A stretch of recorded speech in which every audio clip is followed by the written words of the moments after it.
The BBB connects people with businesses they can trust. Live happily, better after. Always look for the sign of a better business because it's looking out for you. And find a better business anytime at bbb.org.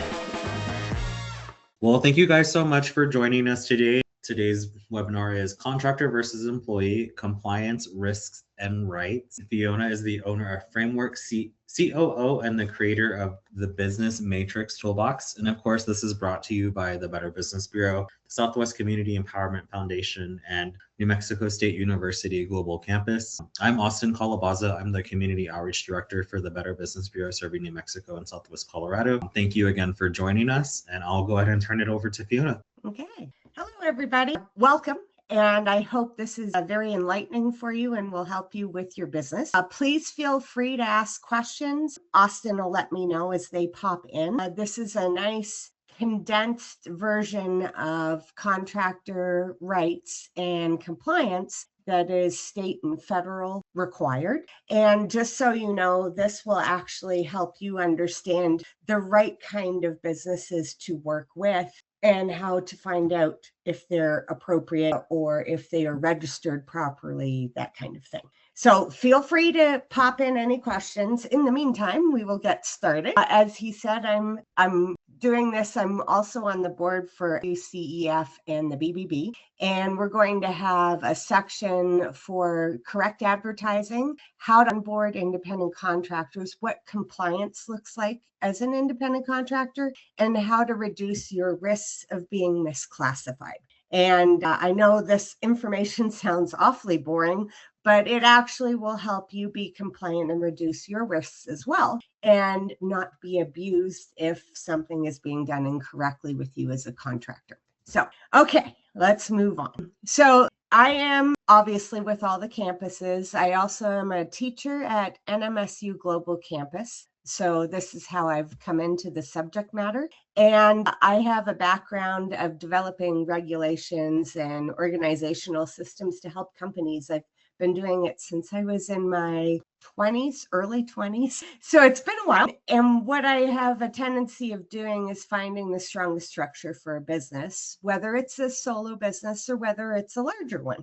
And I've had 8 businesses total and have been accredited with the BBB since 2003 through different business types. And I've had an A+ rating the entire time. So hence I'm now a board member. All right. Now what we're going to do is we're going to focus on information of how to grow your independent contractor business.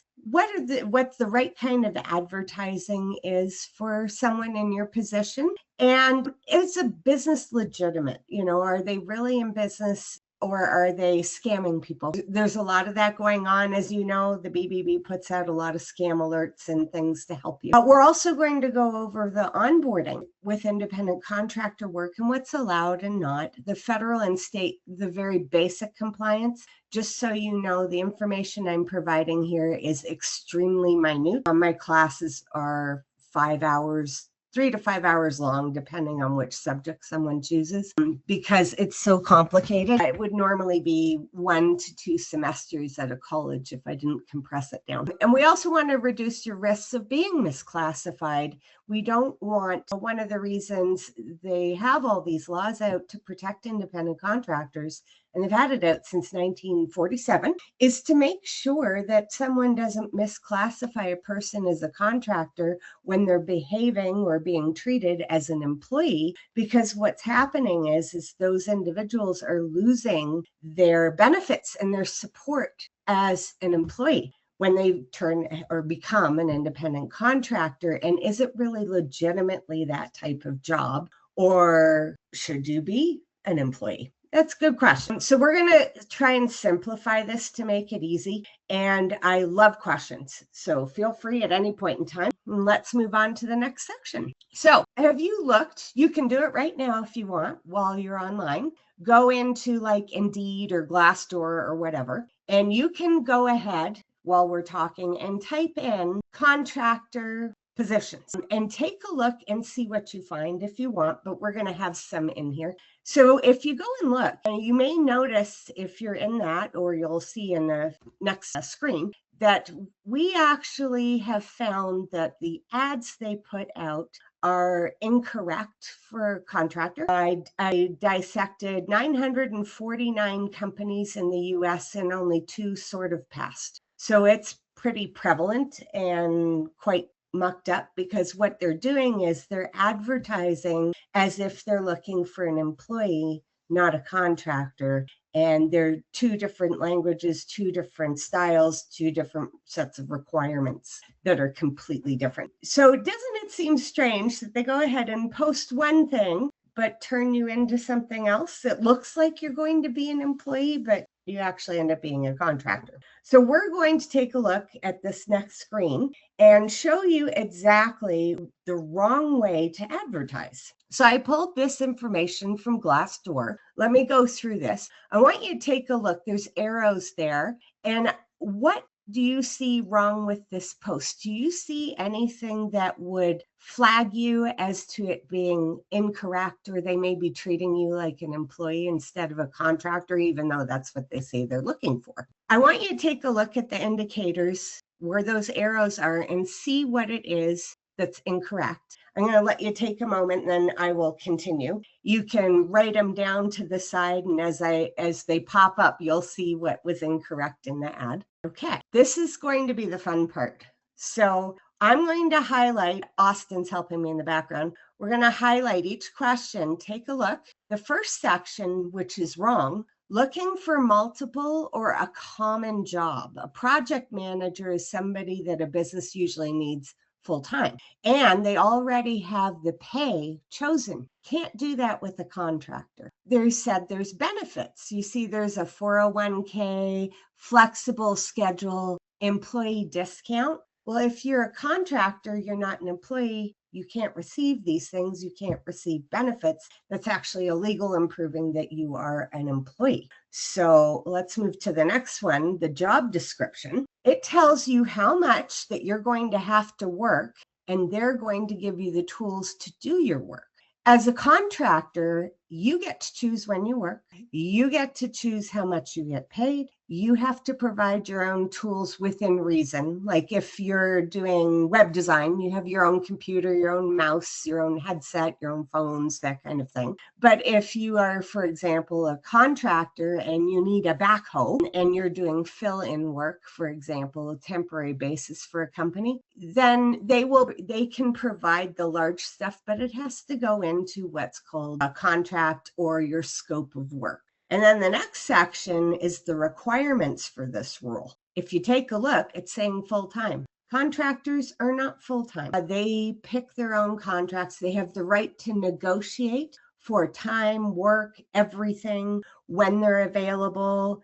And it's usually by project. You can't have an opportunity for an advancement if you're a contractor. That's for employees only. And it states it's a job. It doesn't say that it's an independent contractor position or a temporary solution or it says it's a job. So they're already telling you that you're an employee, not a contractor. And they're asking for your resume or CV. That is actually an indicator that you're an employee as well, because when you are a contractor, those 2 things are never required. And by the way, I did change the name of this company and the contact info to protect them, but it's to give you an idea. This is based off of a real ad, so you can see the differences and what the problems are with the ads that are currently out there and what they're really saying. Okay, the next screen. And we just had a quick question. What are the key questions you can ask if you're in an interview to ensure you're an actual employee versus contracted?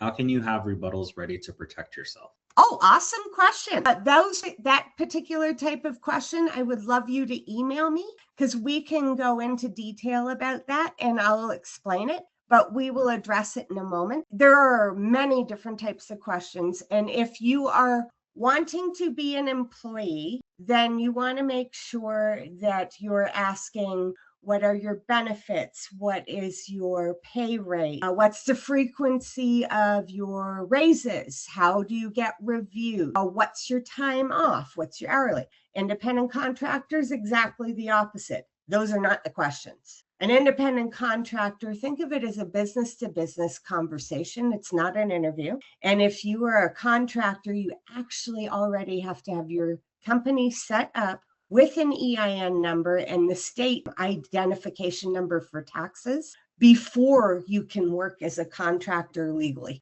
And that's the whole country. That's not just here. So that's some basic info for your question, but I do want you to email me. I am happy to discuss further along with that, and I hope that helps everyone else too. So the information that we saw in the ad, why was it wrong? The person that placed the ad isn't aware of the laws. It's obvious by the wording and what they put in there. The bosses, the owners, the C-suite individuals that own the company are probably not aware of it either, because this particular individual works under them 90% chance. So what they did was they stated they're looking for an employee instead of a contractor, even though it says contractor, and they're trying to save costs. A lot of businesses can't afford a full-time employee, between the benefits, the taxes, all the other things that they have to do, the workers' comp, for example. It costs them so much more that they're trying to reduce costs. I understand why they're doing it, but they need to know how and why. And an independent contractor, this is something you all will love to know. An independent contractor is paid between 10% and 100% over whatever an employee would receive for that pay. I know that sounds amazing. It's like an instant increase. The reason for that is because you have a skill in that area. If you do not have a skill in that area and you're new to that arena, new to taking care of that kind of information or that kind of work, you are going to be down in the 10%. Most people are around 25% higher than what an employee would get paid for that standard type of position, because they usually have 4 to 6 years experience. So I'm naming off where they fit. If someone has 15 to 20 years experience, they're going to have an average of a 50% increase in hourly income if we're doing this as a ratio. So good news is independent contractors should be paid more. The Fair Labor Standards Act is in place to protect you and make sure you're not misclassified. They're not the only ones though. There's the Department of Labor, there's the IRS, there's other federal components, and there's state components. New Mexico has the most strict one, by the way. There's 35 states in the country that have strict rules that protect the contractors even better than the federal. So yeah, there are a lot of components. So needless to say, this can get very complicated. And when you're misclassified, for example, like I told you, the previous ad, they were advertising, they said for a contractor, but it's actually an employee. And when you are misclassified and you should have been an employee, you lose your rights to vacation pay, holiday pay, and benefits. So you as a contractor, if you want to be a contractor, you have to set up your business correctly, but you have the right to choose your work and when you work and how you work. Okay, next screen. Now we're going to have fun with this one. If any of you had taken apart the other one, looked online, got a general idea of what to look for an ad, what I've done is I took the ad that was incorrect and I rewrote it. And very few people know how to write this correctly, by the way, so it's going to be very hard to find. I'm the first person in the country to address this topic and have classes for it. So I'm it, and I'm available nationwide. So I do that through NMSU Global Campus. Now, what we're going to do is we're going to look at this post, and I've corrected it. As you can see, it says instead of join team, it says new opportunity, because if you're a contractor, you do not work with a team. There is no team. You are an individual. So I for independent means just me and me alone. You don't go to business meetings. You do not interact with employees. You don't work with teams. You don't report to anybody except the person you have the contract with at the company.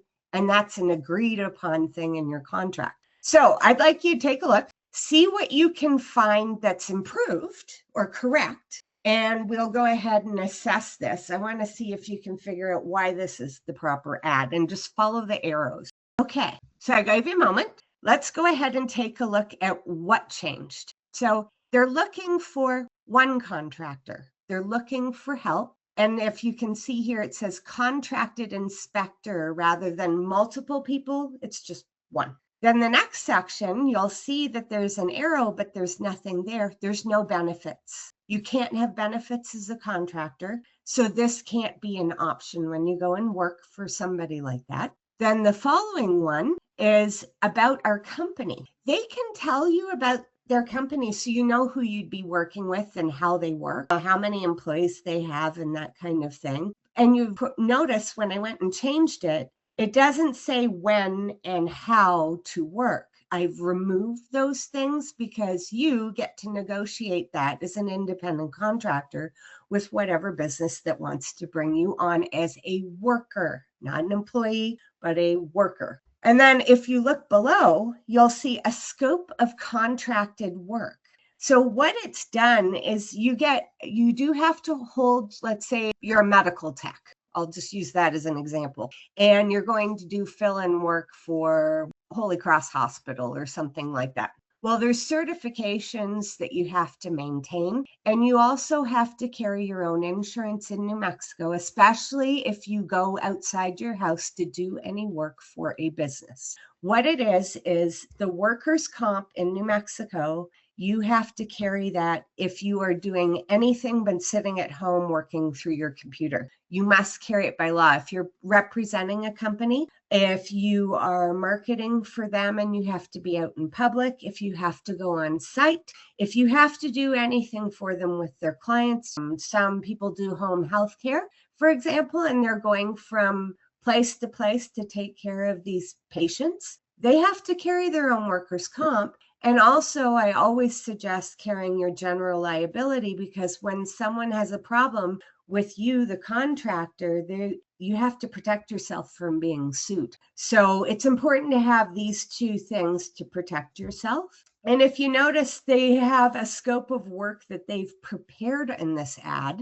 and they're telling you that you have to have your certification and carry your own insurance. And they also are encouraging you to contact them for a conversation and explain the full scope of work to see if it's a fit for you. This would be a more correct ad for a contractor. And remember, very few people know how to write this, but these are flags that help you notice. I have found a few lately that do a pretty good job of putting ads out here in New Mexico, but they're few and far between. It's not very common. Okay, let's go to the next screen. So the company, obviously, by that statement and that ad, shows you that they're aware of the laws, independent contractor laws, but we don't know about how well they know it. They know enough, but we don't know if they're performing correctly within the law to protect you as a contractor. They included a scope of work they'll review with you, so that was good. And they have thought through what they need from a contractor, right? They're also requiring you to carry your own certs and insurance, which is a must when you're an independent contractor. So the only exception, you're working from home, you don't network, you don't go anywhere, you don't drive on behalf of the client, you don't go on site, you just stay home. You don't even go, if you have an office, that's a different thing. You have to carry workers' comp, but if you just stay at home, it's on the fence. It depends. Okay, so this ad pass. How do you know if the company's legitimate? Are they trying to scam you, or they're just a pop-up company that's not going to stick around for long? Good questions, right? You want to protect yourself and make sure you're going to be paid. Even though you're a contractor, you want to make sure that you have the money coming in and they're not going to try and steal your hours and you don't get anything for it. So it's important to know if they're legitimate and if they're the right company to work with. It's always important to do your research. Just because you're honest, obviously, doesn't mean everybody is. I run into it every day. So we always have to cover ourselves and make sure that things are working the way they're supposed to. So these are different ways to be able to check on a business. And feel free to ask any questions as I go through this, or anything I've mentioned that you need some more information, I'm happy to answer. So you can talk to a business or an individual that's worked with this company before that you're interested in working with.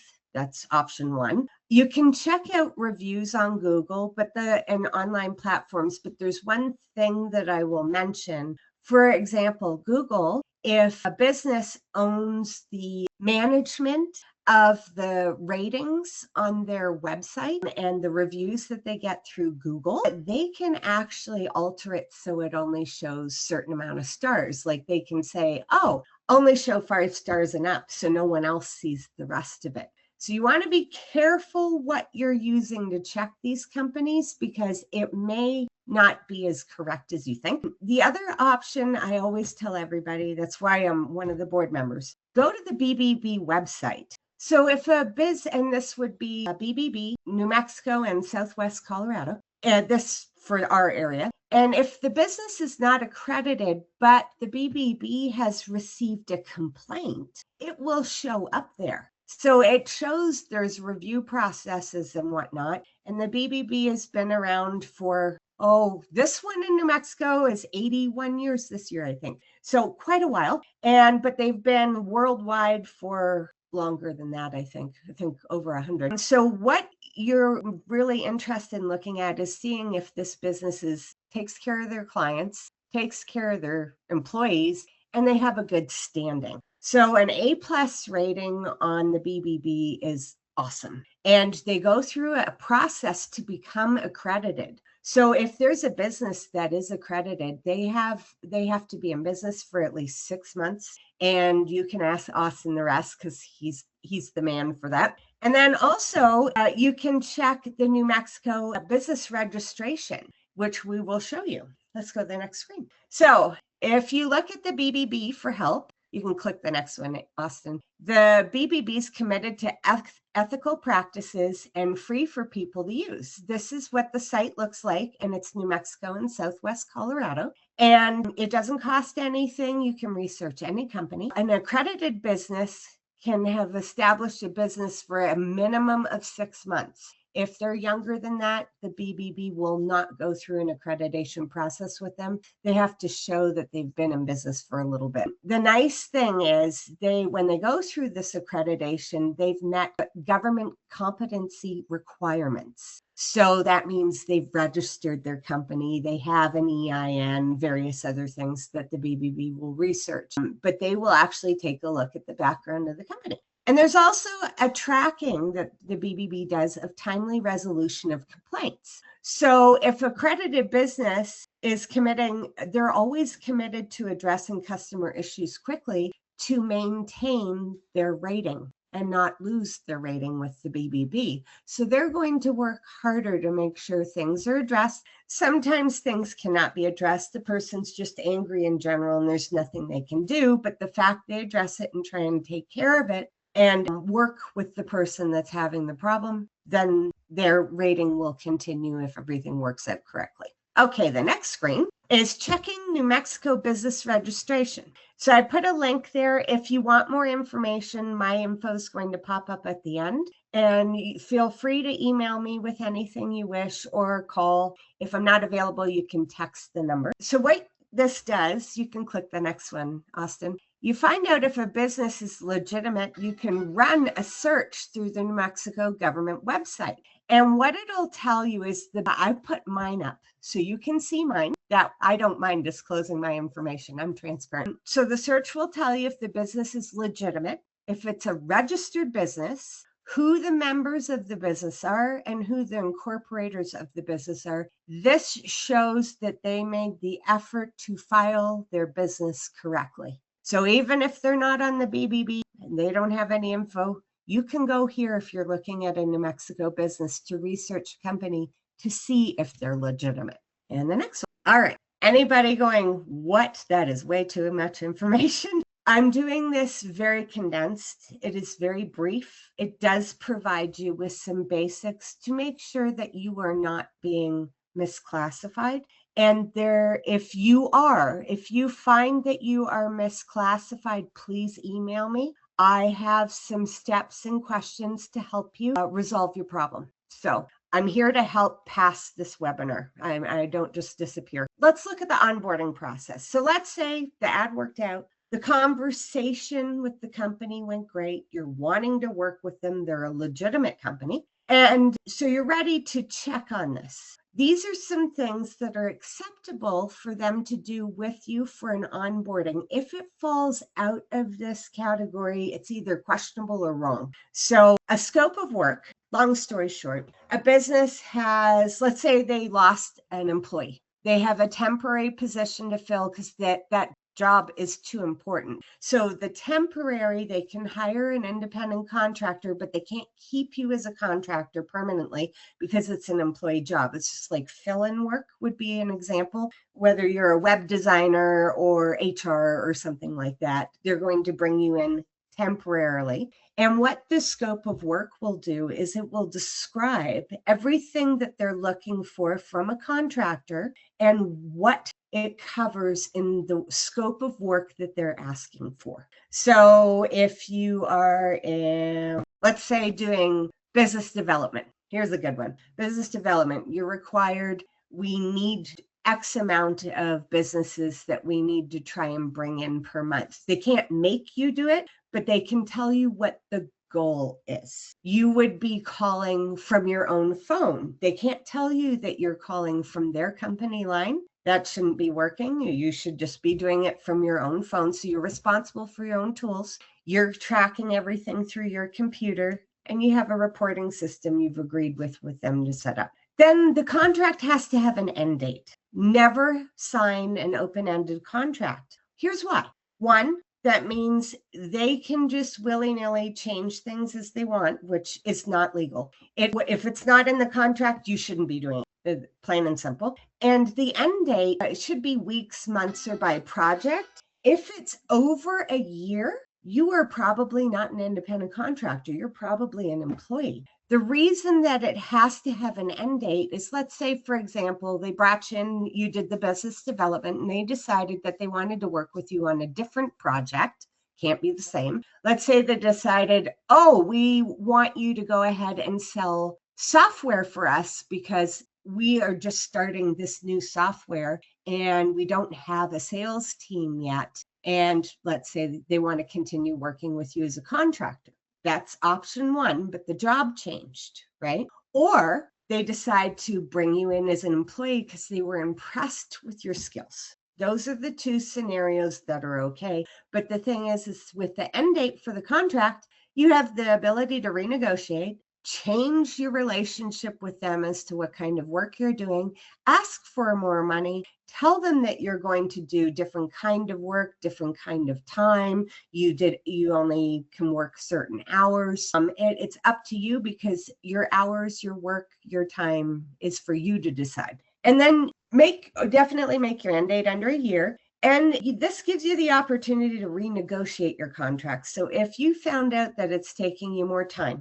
if the price of gas went up and you need to cover things because you're driving to do marketing for them, for example, you need to be able to adjust that in your agreement with them. And this is your negotiation, remember, is that 10 to 100% more than an employee. This is where that comes in, where you tell them what you're worth and what you're willing to accept, and you come up with some kind of an agreement. If the business wants to continue working with you, like I said, they could do a different scope of work or offer you the employee position, but make sure if it is the same scope of work, don't take it as a contractor. Tell them they should bring you on as an employee because it's proving that you are an employee at that point. Okay, next screen. All right, now this is what I need you to do. Write it down if you like. This is all to help you. So things you should make sure of.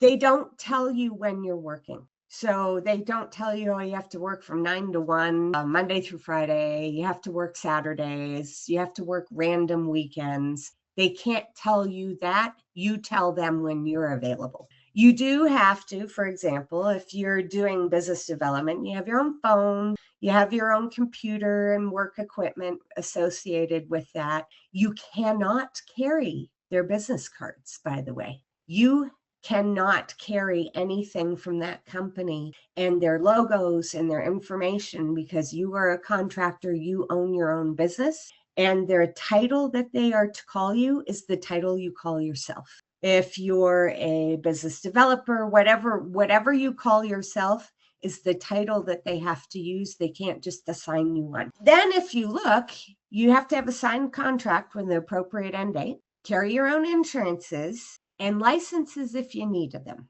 So medical people, HR, finances, you're going to run into people that need certifications, insurances, and different things for that as well. You shouldn't have any benefits. If you have benefits, this is a big red flag that you're not being treated correctly, and you cannot be required to attend any office meetings. You're a contractor. You shouldn't be involved in any internal workings of the company that's your client. You should not be involved in any of those meetings because you're not an employee. That's for employees only. And you have to make sure your contract's written properly. I tell all contractors, write a base, something that's acceptable to you. You can adjust as you need, or you can have them put in wording if the client that you're going to want to work with adds in certain things that you're looking to have in your contract that's perfectly acceptable. Or you can write the whole thing yourself and they just have to sign and agree. But there are so many more things that you have to abide by as a contractor. It's crazy.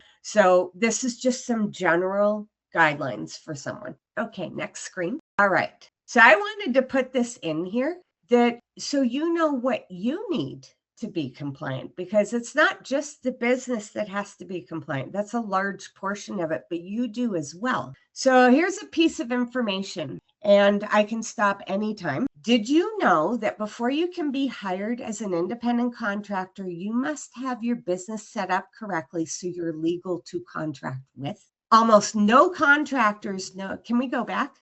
There we go. Thank you. Oops, too far. The one with did you know? There we go. So before you can be hired, you have to be legally set up, or it's not legal for a business to work with you. So let's go into this a little bit and ask questions if you're not sure. So there's many things you need to know when you're running your own contracting business. So first, you need to know all the federal and state laws and what applies to you. One, to make sure you're protected. Two, to make sure that you're not being misclassified. So has anybody created their own business yet? You can put your hand up for yes, or put something in comment. That's okay. I'll find out in a minute. So if you have registered federally and with your state, fantastic. That is the first step. You have to be registered and be a legal entity. So you should have an EIN, and it used to be called an STIN in New Mexico. It's now called a BTIN, which is your tax identification number for the state. So you have to register both. So you got to make sure you're in both places. And then what's your entity type? Are you a solopreneur? Did you opt for an LLC? Did you select for an S Corp? Did you choose a C Corp? And I said S Corp, and a lot of people do not know what that is. If you are wanting to know, I will put it to you this way. If you make over $50,000 a year and you're an LLC or a C Corp, or no registration and you want to learn more, that's fine. You can elect an S Corp election to reduce your taxes. So you're not paying as much in taxes, and you have different structure that you have to work with versus a regular LLC, solopreneurship, or a C Corp. If you want to know more, that's fine. We've got some more information here for you to learn more too. And you also have to know what your tax requirements are for whatever registration you did. So like an S Corp has a completely different entity or a different setup. And it's not an entity, it's an add-on. Only LLCs and C Corps can elect for that to reduce their taxes. Solopreneurs cannot. All right, next screen. So complicated. There is a lot to it. It's not an easy thing to absorb, but it's also going to help you decide if you want to be a contractor to create a business and start working, or if you prefer to be an employee if you haven't decided yet. There are many components you must put in place for your contractor business to operate correctly. And you need to know you're being treated fairly. And if you have your own basic contract created, you can adapt it to each business you work with. So you're not having to write a new one every time. I have a base one because I'm a contractor as well. I own my own business. I set it up correctly, but I'm also a contractor. So what I've done is I have a sample contract that I use as my base of what I'm willing to do and what kinds of things I like to work on, the type of pay for each type of thing, just as a general structure. And then I adjust it for the company that I'd be working with. And it will help reduce your risk. We don't want you to be at risk. We don't want you misclassified. We don't want you to be treated as an employee when you are a contractor. Okay, next screen. Here's the interesting part. So this tells you how important it is and why we're looking at this information. So misclassification is estimated at 10 to 17 million contractors are misclassified in the United States. That's a lot of misclassified contractors. Tax and rev. So under tax and rev, misclassifying a contractor can cause tax losses and trigger an audit at a business. So if for some reason something doesn't check out on a report, whether it's the IRS or another entity, there are many governmental entities that catch this, it can create an audit for that business. A business can't, for the remote flex work, they can't just give you flexible hours, just say that's what it is, and that you're doing remote work to make you a contractor. Those two things are not enough to make you a contractor. You can be an employee doing that. That doesn't matter. It's the everything else I've already mentioned and more that makes you a contractor. Intent and penalty. So, for example, you can be penalized for an honest mistake of misclassification. Yes, you actually can. Businesses are more at risk than a contractor, but businesses, it's very costly. For a contractor, it can be things like setting up your company wrong, not reporting your taxes correctly or on time, or having those kinds of things done correctly. That's where you would have an issue. Businesses are a lot more at risk, but you have some. And jail time, I know that sounds freaky. That's not for contractors. That's actually for a business. If they happen to misclassify and they are found to be willfully misclassifying, so intentful, a contractor, and they've done it with a bunch of them, they can actually receive it along with fines, fees, penalties, paying back their independent contractors for their misclassification. There's a list a mile long. New Mexico, quick piece of info. There are the top three here. One lost over 1 million, another one 2 point something million, and the other one was over 5 million. That's here in New Mexico for misclassifying their contractors. And these are recent. These are not years ago. They're fairly recent. So it's currently happening here in New Mexico, and New Mexico uses the workforce connections to oversee the state requirements, which, like I mentioned, New Mexico is one of the most strict. Okay, next screen. Okay, so now that you have this information, I am going to ask you, please ask questions. And are you needing help? Have you figured out that you're not being treated correctly? Some things resonate with you that just doesn't sound right? And are you needing assistance in rectifying your situation? I'm here to help. Please ask the questions, and also realize you don't know enough. If you realize that there's kinks or things that are not right, you probably don't have enough information about what is required to be an independent contractor. And there's way more to it than what I've said. Next screen. Okay, so I have options for you. Besides me, if you don't want to ask me, that's fine. The problem with independent contractor law, there's really nobody teaching that except me, or business lawyers. Those are the only two. SBDC, for example, you can go there and you can help with business entity setup and some information about how to form your company if you want. You can go to events like this to get more information. You'll see a QR code on the left that's actually for my benefits that you guys get for being here. And you will receive a special discount if you want to continue your education. I have pre-recorded my classes called Business Matrix Toolbox. I developed them and they're available through NMSU. And of course, the discount's brought to you by SWC, FDB, and NMSU Global. And the discount's 25% off. And it's actually an online class. You could take at your own speed from home. And I'm available if something doesn't make sense and you take the course. And it would be 25% off for the course Work Your Way Independent Contractor Essentials. This is located on either use the QR code or that link at the bottom. And please use that code for you being here today. That's Freedom25. That is the code you put in to get the automatic discount. And the next screen. Ta-da! I hope that was easy. I tried to keep it under an hour. I'm open to questions if anybody has any. Also, you can email me or text me at the number there on the screen, and I will get back to you as soon as I can to help you with any issues you may have or questions that have come up that you don't want to raise here. And thank you. So if there's anything you need, let us know. The BBB is also available. Austin's on here if you need assistance as far as using the website and how to check out a company, or you want to become accredited as an independent contractor. And sorry. Thank you, Austin. I just realized what you're doing. If there are any businesses on or any businesses you know that would benefit from this information, I have a workshop tomorrow that I'm teaching at the Better Business Bureau. It goes from 11 to 1. And if they're an accredited business, they attend for free if they're accredited with the BBB. If they're non-accredited, it's just $25 for food, lunch. And we're going to do hands-on, and I'm going to teach business owners actually how to create ads and some basics about compliance. So we start balancing out the information for New Mexico.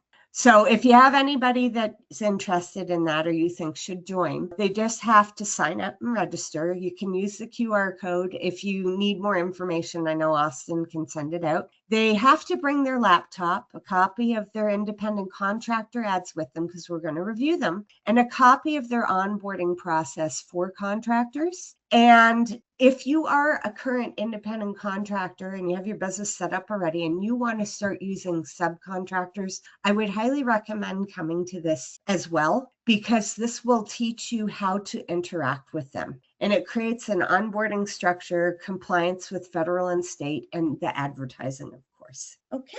Anybody has any questions? Fabulous. And Austin's coming on. And thank you for the applause. All right. Well, thank you so much, Fiona, for this wonderful presentation. And if you are available tomorrow, be sure to drop by our offices at 7007 Jefferson Street Northeast, Albuquerque. The workshop is free. It's $25 for non-accredited businesses. But if you have any questions, feel free to reach out to Fiona in the meantime. But thank you again for joining us today. And we'll send this out to everyone when it's ready. But thank you and thanks again. Here's a business looking for a customer. Here's a customer looking for a business. And that's where the Better Business Bureau comes in. The BBB connects people with businesses they can trust. That's why 80% of people choose BBB accredited businesses over non-accredited ones with the same A+ letter rating. Live happily, better after. Always look for the sign of a better business because it's looking out for you. And find a better business anytime at bbb.org.